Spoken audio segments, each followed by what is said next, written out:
Hello नमस्कार जय हिंद। मैं राजेश कुमार आप सभी का स्वागत करता हूं अपने यूट्यूब चैनल पे।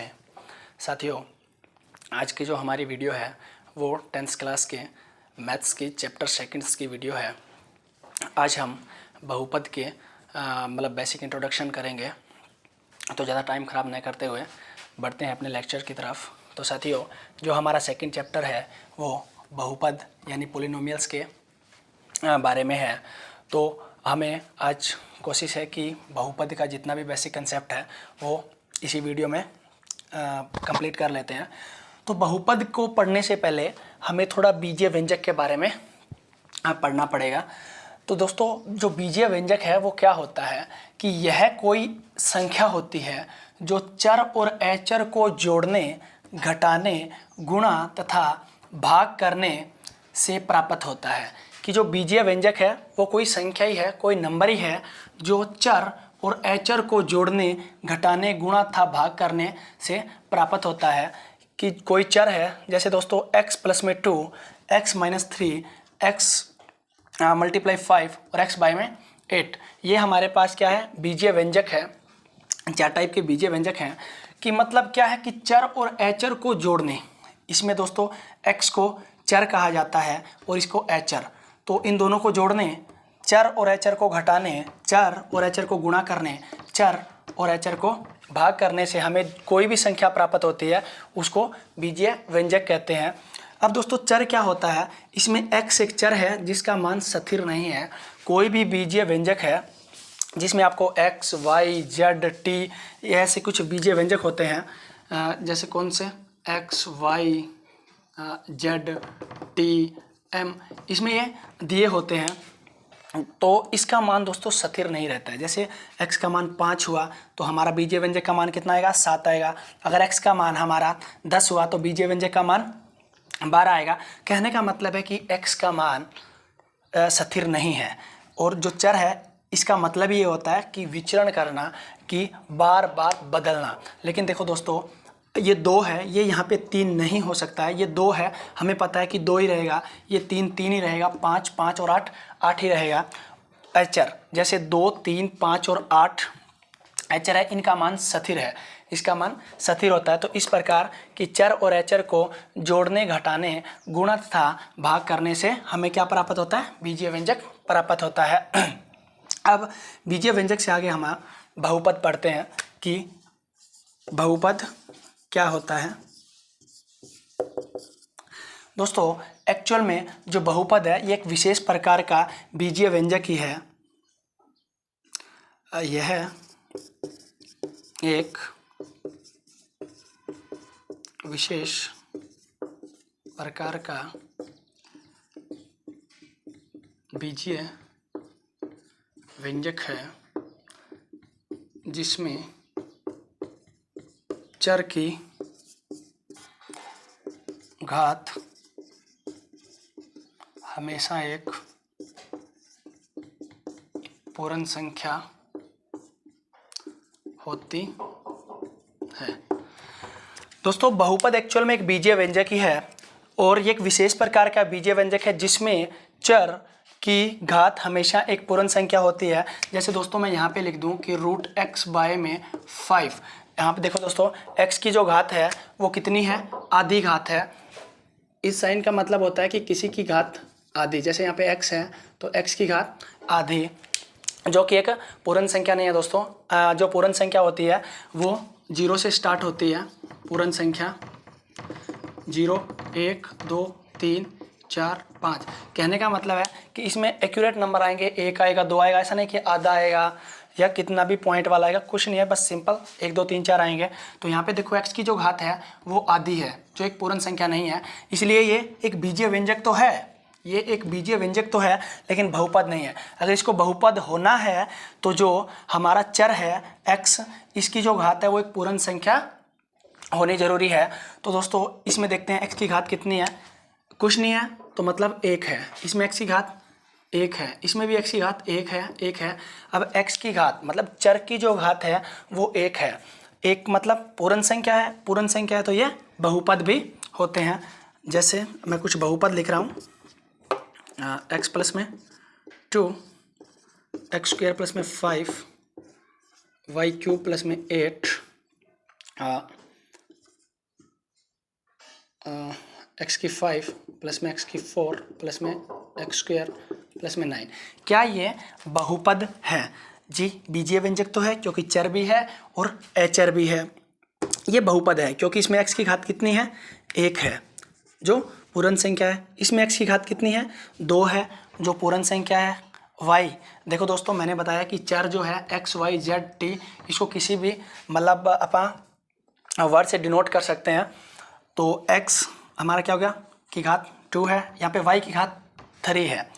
जो घात बोलते हैं दोस्तों, जैसे हमारे पास है 8 की घात 2, इसका मतलब होता है 8 को 2 बार गुना करना। तो इस 8 को बोलते हैं आधार यानी बेस। तो हमारा बेस कितना है? 8 है, और जो ऊपर है इसको बोलते हैं घात 2, या बोले तो पावर भी बोल सकते हैं इसको, ठीक है। तो यहाँ पे देखो जो y की घात है वो 3 है, 3 एक पूर्ण संख्या है तो ये बहुपद है। x की घात 5 है, पूर्ण संख्या है। x की घात 4 है, x की घात 2 है, तो ये पूरा बीजीय व्यंजक जो है हमारा बहुपद है। तो ये सारे के सारे बहुपद हैं। तो बस बहुपद के लिए कंडीशन क्या है कि होना बीजीय व्यंजक ही चाहिए, और जिसमें चर है उसकी घात हमेशा एक पूर्ण संख्या होनी चाहिए। अब आगे डिस्कस करते हैं। हमने बहुपद की डेफिनेशन के बारे में पढ़ लिया कि बहुपद होने के लिए जो चर है उसकी घात क्या है? पूर्ण संख्या होनी चाहिए। अब दोस्तों कि बहुपद भी बहुत प्रकार के होते हैं कि एक पदी, द्विपदी, त्रिपदी, या रेखिक बहुपद, द्विघात बहुपद, त्रिघात बहुपद। तो उसके हिसाब से अपन पहले देख लेते हैं कि जो बहुपद है के नामकरण है वो क्या है? पदों की संख्या के हिसाब से, कि जो संख्या है उसके हिसाब से कितने होंगे, तो देख लेते हैं एक बार कि जो बहुपद है पदों की संख्या के हिसाब से इनके जो नामकरण है वो कैसे होंगे। जैसे बात करते हैं x प्लस में 5, x का स्क्वायर, एक्स क्यूब प्लस में 3x प्लस में 8, इसको बोल देते हैं दोस्तों 2। तो दोस्तों कि क्या x प्लस 5 कितने पद है? इसमें एक पद और 2 पद। एक बात बताता हूँ दोस्तों कि जो किसी भी बहुपद के जो पद हैं वो सिर्फ प्लस और माइनस के द्वारा ही एक दूसरे से अलग हुए मिलते हैं। तो इसमें देखो x और 5 किससे अलग है? प्लस से। तो कितने पद? 1 2 पद। तो ये हमारा कौन सा हो गया? इसमें कितने पद हैं?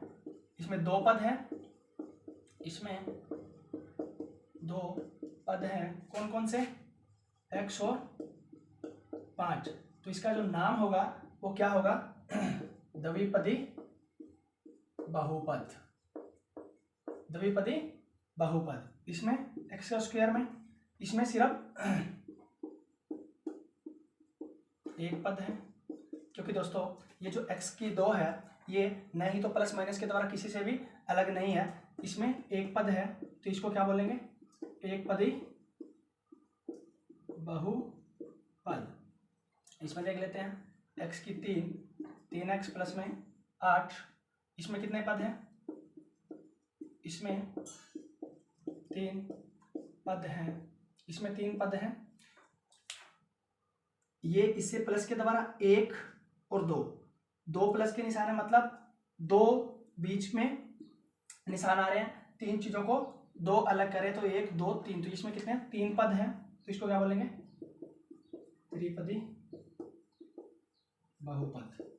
और दोस्तों इनमें देखो x की घात 1 है, x की घात 2 है, 3 है, 1 है। ये सारी की सारी जो चर की घातें हैं वो क्या है?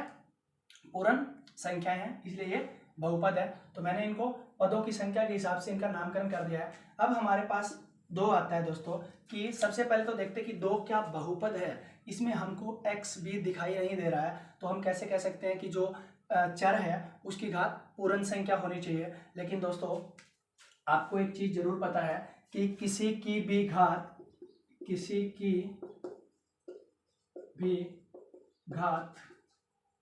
अगर 0 है तो उसका मान किसी भी संख्या, बोल दो दोस्तों, किसी भी संख्या की घात अगर 0 है तो उसका मान 1 होता है। जैसे दोस्तों 1 की घात 0 है तो 1, अगर 100 की घात 0 है तो 1, अगर x की घात 0 है तो 1। अब जैसे दोस्तों 2 है तो मैं इसको लिख सकता हूँ 2 गुणा में 1, और ये 2 है और इस 1 को लिख सकता हूँ मैं x की घात 0।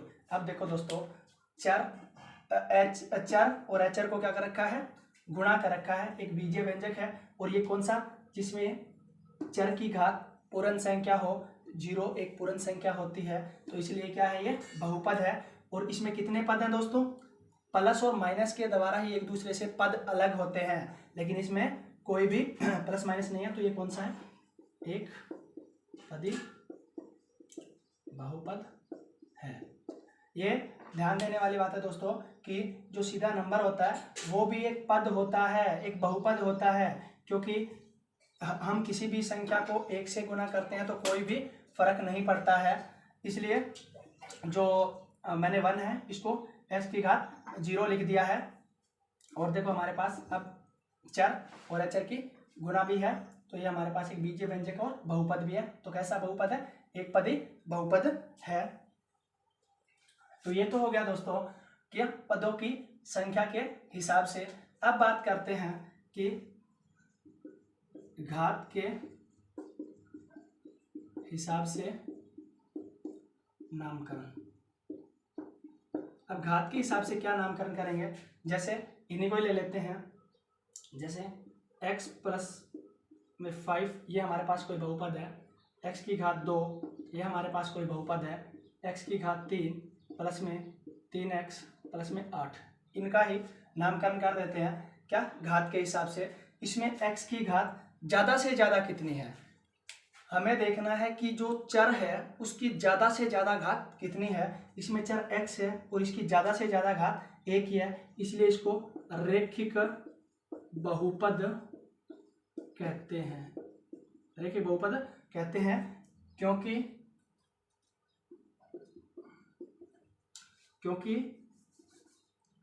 x की घात ज़्यादा से ज़्यादा 1 है, ज़्यादा से ज़्यादा 1 है। अब इसको क्या बोलेंगे, x की 2 को, ये इसको बोलते हैं द्विघात, द्विघात बहुपद, द्विघात बहुपद। x की घात ज़्यादा से ज़्यादा कितनी है, 2 है, इसलिए इसको द्विघात बहुपद कहते हैं। तो यही लिखना है, क्योंकि x की घात ज़्यादा से ज़्यादा कितनी है, घात 2 है। अब इसको देखते हैं कि x की 3 प्लस में 3x प्लस में 8, इसको क्या बोलेंगे, इसमें x की घात 1 है, x की घात 3 है, लेकिन जो ज़्यादा से ज़्यादा चर की घात होती है उसी के हिसाब से इसको नाम दिया जाता है। तो ज़्यादा से ज़्यादा 3 है, तो इसको बोलेंगे त्रिघात बहुपद, ठीक है। इसको क्या बोलेंगे, त्रिघात या त्रिघाती बहुपद भी बोल सकते हैं, द्विघाती बहुपद बोल सकते हैं। ये रैखिक बहुपद, जहाँ भी रैखिक होगा तो इसका मतलब जो चर है उसकी जो घात है वो 1 है, द्विघात है तो मतलब चर की घात कितनी है, 2, त्रिघाती है तो मतलब जो चर है ज़्यादा से ज़्यादा चर की घात देखनी है। यहाँ पे दोस्तों 1 भी थी, लेकिन हमें ज़्यादा से ज़्यादा से मतलब होता है, तो कितनी घात है, 3 है, तो त्रिघात बहुपद बोलते हैं। तो ये देखो दोस्तों, बहुपद क्या पदों की संख्या के हिसाब से कर दिया और घात के हिसाब से इनका नामकरण कर दिया है हमने। अब आगे पढ़ते हैं कि गुणांक क्या होते हैं, शून्य क्या होते हैं।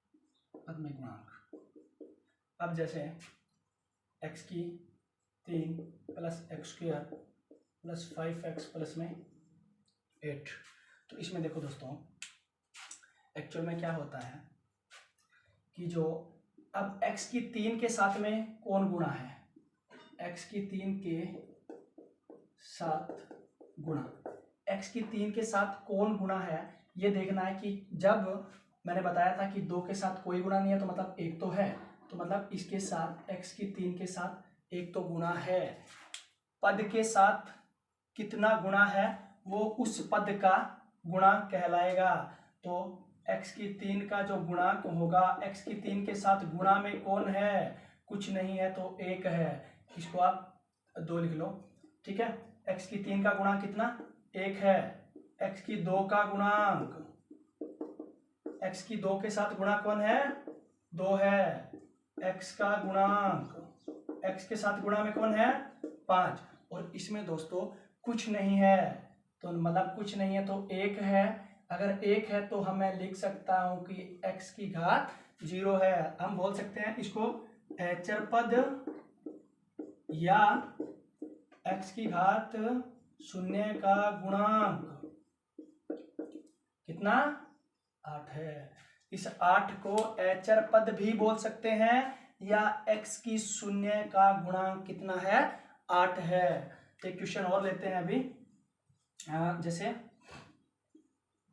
-5y² माइनस का 8y प्लस में 3। इसमें जो चर क्या है हमारे पास, y है। और कैसा बहुपद है, ज्यादा से ज्यादा घात कितनी है, चर की 2 है, तो ये हमारा द्विघात बहुपद है। तो इसमें देखते हैं कि y की 2 का गुणांक क्या है, y की 2 का जो गुणांक है वो क्या है, माइनस का, हमारा जो उत्तर होगा दोस्तों वो माइनस का 5।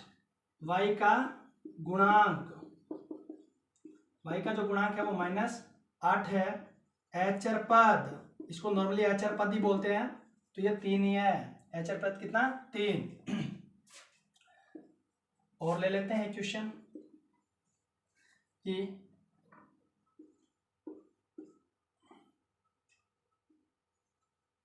प्लस में x² प्लस में 4x। तो इस बहुपद के गुणांक देखने हैं हमें x के, रूट x के। तो देखो दोस्तों, क्या हमें पहले ये देखना है कि क्या ये बहुपद है, ये बहुपद ही नहीं है। क्यों नहीं है, क्योंकि इसको अगर हम सही लिखते हैं तो इसका मतलब होता है कि चर की घात कितनी, आधी, 8x प्लस में 4x। तो देखो दोस्तों, x की घात कितनी है, आधी है, तो ये बहुपद ही नहीं है, ये बहुपद ही नहीं है। तो इस प्रकार दोस्तों बहुपद में जो गुणांक होते हैं, इनके जो पदों के गुणांक है, x की 3 का, x की 2 का, x का 8, इसके बारे में हमने डिस्कस कर लिया है। अब थोड़ा सा हमें पढ़ना है शून्यक के बारे में।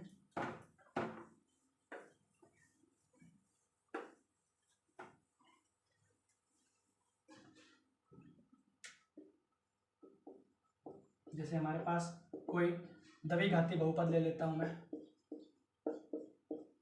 ये p की x। अब दोस्तों बहुपद को ऐसे डिनोट किया जाता है कि p की x, ये जो ब्रैकेट होती है उसमें जो हमारे पास इस बहुपद में चर होगा वो आएगा। अगर यहाँ पे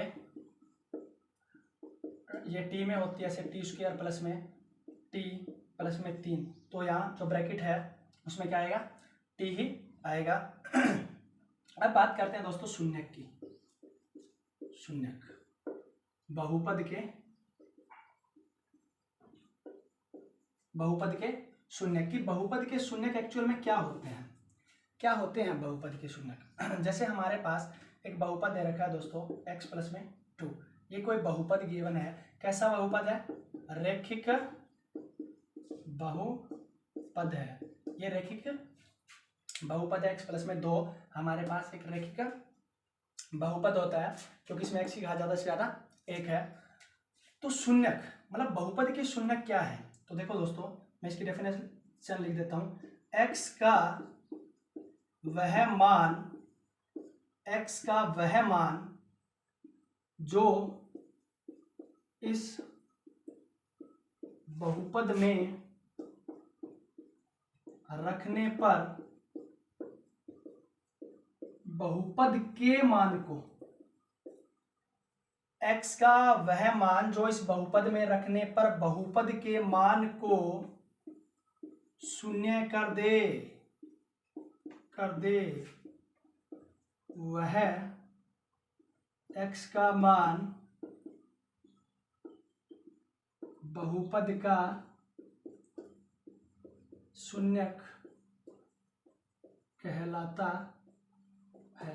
क्या कि x का वह मान, जैसे हमारे पास ये रैखिक बहुपद गिवन है x प्लस में 2 कि रैखिक बहुपद कि x का वह मान जो इस बहुपद में रखने पर बहुपद के मान को शून्य कर दे। मतलब ये जो बहुपद हमारे पास क्या p की x बराबर x प्लस में 2, x का वह मान।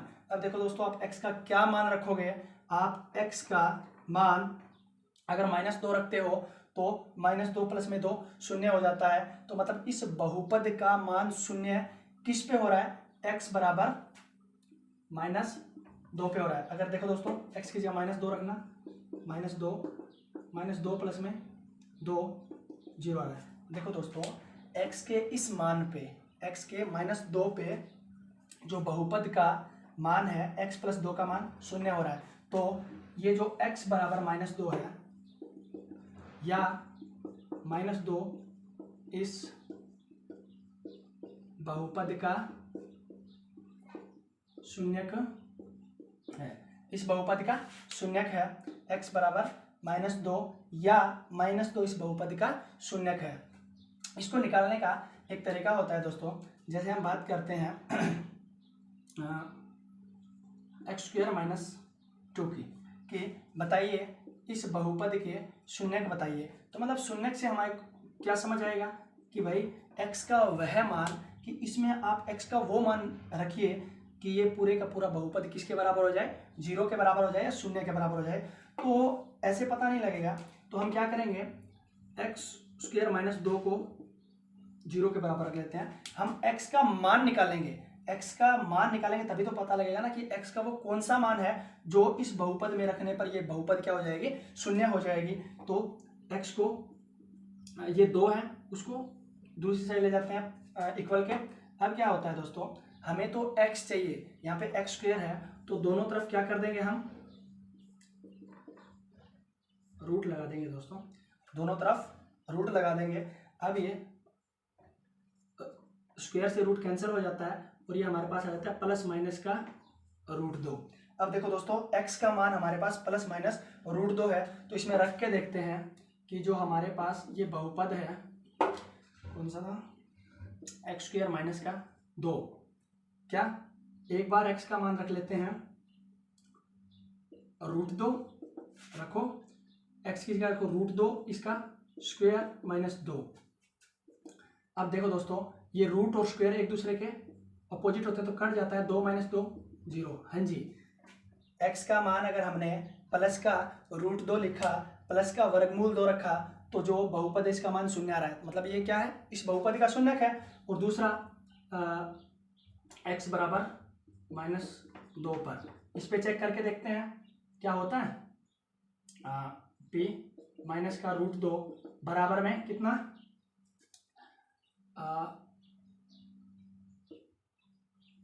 माइनस का √2 का स्क्वायर और -2। बताया था कि एक दूसरे के क्या होते हैं? अपोजिट होते हैं ना। और ये प्लस का हो जाएगा ना, क्योंकि 2 बार हम मल्टीप्लाई करते हैं माइनस और -2 की, तो माइनस से माइनस कट जाता है और ये √2 और √2 क्या हो जाएगा? 2 हो जाएगा और माइनस का 2 बराबर 0 आ जाएगा कट के। तो इस प्रकार दोस्तों आता है x बराबर √2 और -√2 बहुपद, कौन सी बहुपद? x² - 2 के 2 शून्यक हैं, 2 शून्यक हैं। इस प्रकार दोस्तों आज हमने इस लेक्चर में कि बीजीय व्यंजक क्या होता है, बहुपद क्या होता है, कितने टाइप का बहुपद होते हैं और बहुपद के शून्य क्या होते हैं, इनके बारे में जाना। आने वाले वीडियो में इससे भी आगे बढ़ के और इससे भी अच्छी तरह से जानेंगे। अगर वीडियो पसंद आया तो प्लीज़ लाइक करें, शेयर करें, मेरे चैनल को सब्सक्राइब करें। Thank you. कुछ यही रहा तो इनके भैंस देख करम।